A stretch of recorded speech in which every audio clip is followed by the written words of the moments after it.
Well, good afternoon, everyone. And it has seemed like it's been a very long time since I've been here with you doing a Facebook Live. We missed a couple of days, but it's out of those couple of days that is today's topic.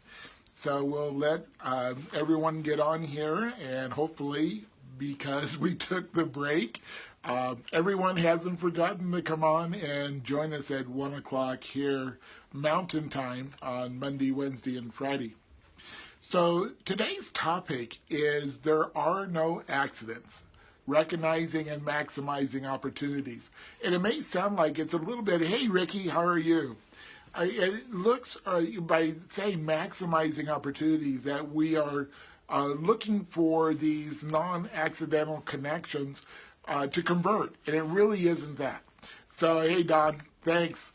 And so what I wanted to do is, some of you may have seen the story that I posted on Facebook last week, but I wanted to go over it a little deeper here on the Facebook Live.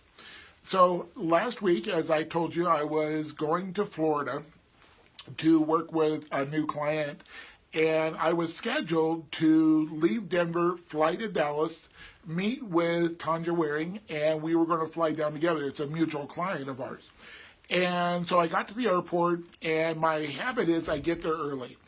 And my little code on my phone wasn't working through TSA. I didn't know what was wrong. I called Shelly Rempe, and she's usually on the calls here. She's my agent, and I never go to the desk. I just said, Shelly, it's weird, it's not working.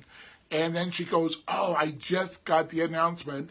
Your flight is delayed, and because of that, you're going to miss the connection in Dallas. I am. And because of that missed connection, you're not going to get into West Palm Beach until 1 o'clock in the morning.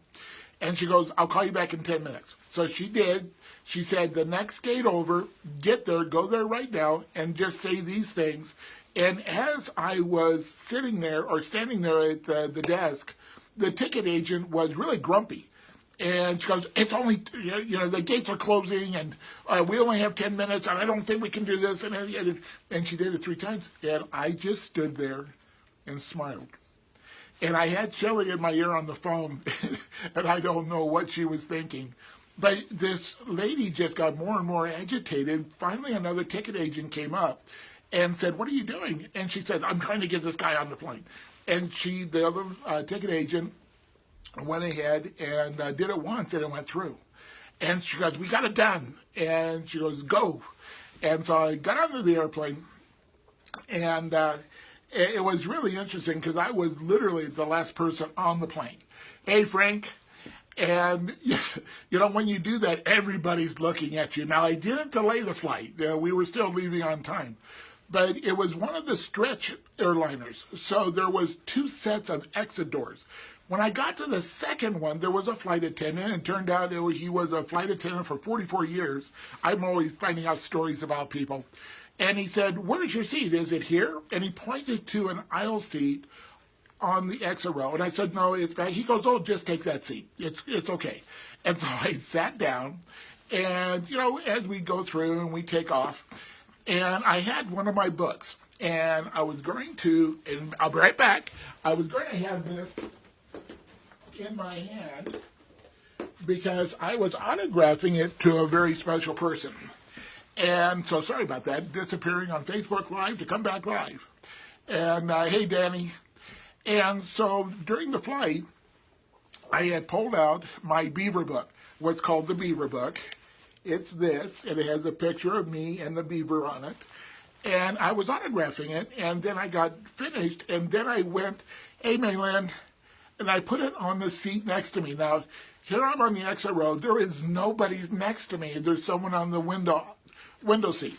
And so I just put it on the seat next to me, and I started writing into another notebook because I wanted to capture some thoughts. At that time, the flight attendant came by with a serving cart. And she looked over, and she goes, oh, I love stories about animals. She had seen the beaver. And then she looked at it a little closer. She goes, that's you. I said, yeah, that's me. It's a story about, me, and I was diagnosed with multiple sclerosis, in 1988. It was really short. And she goes, oh, and she got so excited. And there was a thought in my mind. Well, immediately she said, could I buy a book on Amazon? Is it available on Amazon? And I said, yes. But then the thought came to me. I always carry extra books. I said, could I give you a book? And at that moment, she turned into a 5-year-old little girl. You would have thought that I had given her $1 million. She goes, really, whatever. And can I get you anything? Can I help?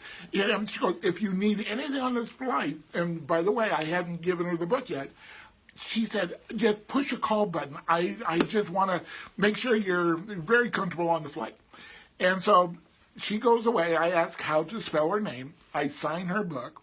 As they're coming back through again, I give her the book. And immediately she takes it and hugs it. Now, I don't know, how many of you have ever had that experience of somebody hugging something that you care about your story. But at that moment, I just I realized how deeply connected we were still and we were still strangers. I knew her first name. In fact, to this day, I don't know her last name. And hi, Annalisa, thanks for joining. But every time she walked by me, she touched my arm, she touched my shoulder. So there was a definite connection there. And it was just so cool. And 2/3 of the way through the flight, all of the flight attendants disappeared. And so we get done, and I'm getting ready to get off the plane, and the flight attendant that was, had been in the industry for 44 years, he goes, you're an amazing individual. And I'm going, okay. He says, we've been reading your book. And I'm going, okay. And as I get off the flight, I'm going to a connecting flight again. I go out of the airplane, I look on the board, and it shows up that I'm in the gate right next to where I was. And a thought occurred to me. I want to share this story because it's not about what I'm getting or what I'm selling, or it's about a human connection. And I went, I bet people would like to know what this flight attendant looked like. Hi, Christina. And I said, well, okay, I'm just going to sit here, and when she comes off the airplane, I'm going to ask if we could get a picture that I could share on social media.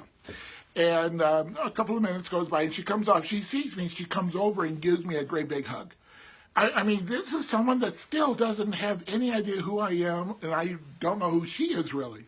And I said, would you do me a favor? Could I get a picture with you? She goes, of course, with the author of the book. By the way, on the flight, we're already halfway through the book. And I'm going, halfway through the book? And she goes, yeah, we've been reading it. And I said, we? She goes, yeah, all of the flight attendants in the back. And by the way, I want to share your story with my mother. And this is exactly what I needed today. I don't know why this came, but hey, Shelley, Lisa, thanks for coming on.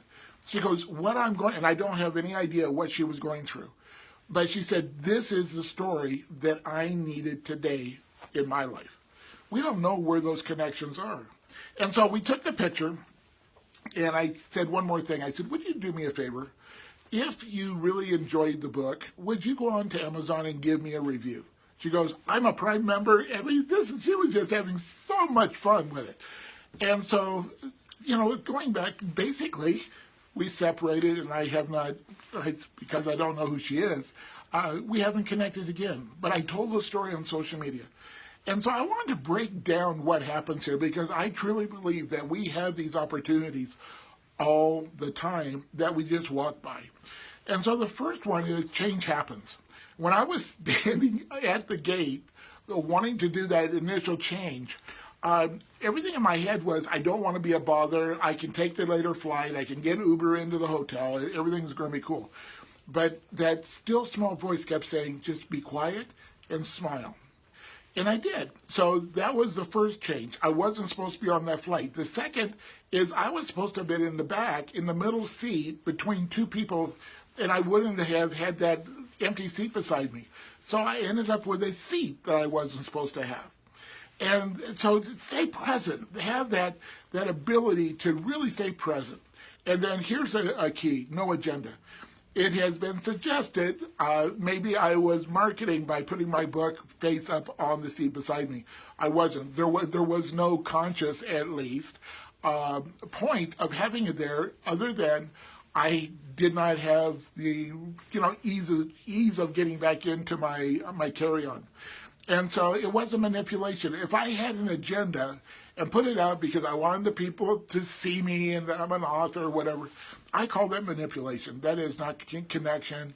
That is not building relationships. It's not organic. And then engagement. The actual engagement became out of my active listening. Because when she said, oh, an animal book, and then she thought it was me, I could have, and she said, could I buy it on Amazon? I could have said, yes, you can go to Amazon, and, I would appreciate that, and thank you so much. But again, I had that nudge, that intuitive nudge of saying, gift her a book. For whatever reason, and I still, right now, I don't know why, gift her the book. And when I asked her that, it brought out that little girl in her. It was that immediate connection. And so that act of kindness, the act of gifting someone with no agenda is very powerful. And then the next thing was no attachment to outcome. I had no idea that the flight attendants were going to see it. To this day, I don't know what reason other than there was a point that the message in the book was going to be of benefit to another human being. So I have no attachment to the outcome. If she doesn't leave a review on Amazon, it's totally okay. I was there. I was engaged for the moment, for the benefit of another person. And then have a voice. Ask. I felt a little silly. I know flight attendants are in the vernacular, hit on often, and I didn't want to be perceived as that guy that was stalking someone. And so, but by asking, and when she came directly over and gave me a hug, I knew it was going to be okay then as well. But ask. It wasn't for me. Again, it was for the connection. It was for being able to showcase. I figured that the folks that would read the story that I knew I was going to share, if there was a real life person there that they could attach a face to, it would become much more powerful. And so it was, again, that giving that I just knew the benefit of what I wanted to have out of this experience, and then enjoy the moment. I mean, it really is a cool feeling when we're there and we're, the timing, the stars align, the planets align, whatever you want to call it. But this ability to connect on this level so quickly, that feeling, that reality is so, so special. Shannon, thanks for coming on. And so here's the action steps. Pay attention, because again, I believe we are walking by opportunities that are, those, even walking down the hall. I had that happen this morning. I was walking down the hall. I had come in a little bit later, another person that works in another office in the same building. We started engaging, and this story came out. All of a sudden, she started sharing her story of overcoming cancer and some other things. And I said, do you have a book? And she goes, oh, I've been thinking about that. And anyway, the long story short is there are no accidents. Those chance encounters that we call chance, in my belief, are not. We are supposed to have that engagement. If you'll just slow down and pay attention and listen for those opportunities, not for us. And believe me, it will come back to you. I don't know how, I don't know when. It will come back.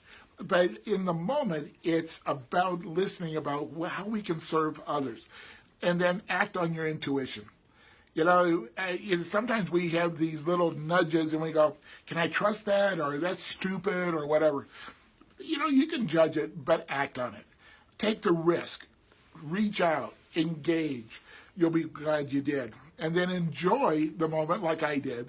And share the moment if you're so inclined. If that intuitive nudge inclines you to share that with your community. Because virtually what I think it does when we share the opportunity or share that experience, it gives everyone else permission to engage with other human beings. When I was 20 years old, I was Don Quixote. I wanted to change the universe, have that massive impact. now I want to impact my universe that impacts your universe, that impacts other units. So together, it's like that domino effect. And that's what I love about Facebook Live and all you guys coming on here, because this is that domino effect that we can have, that we can give back and truly, truly make a difference. So hope this was, in my mind, inspiring. I don't think I can motivate anyone. I can only inspire individuals to motivate themselves. So go out and connect. You'll enjoy it.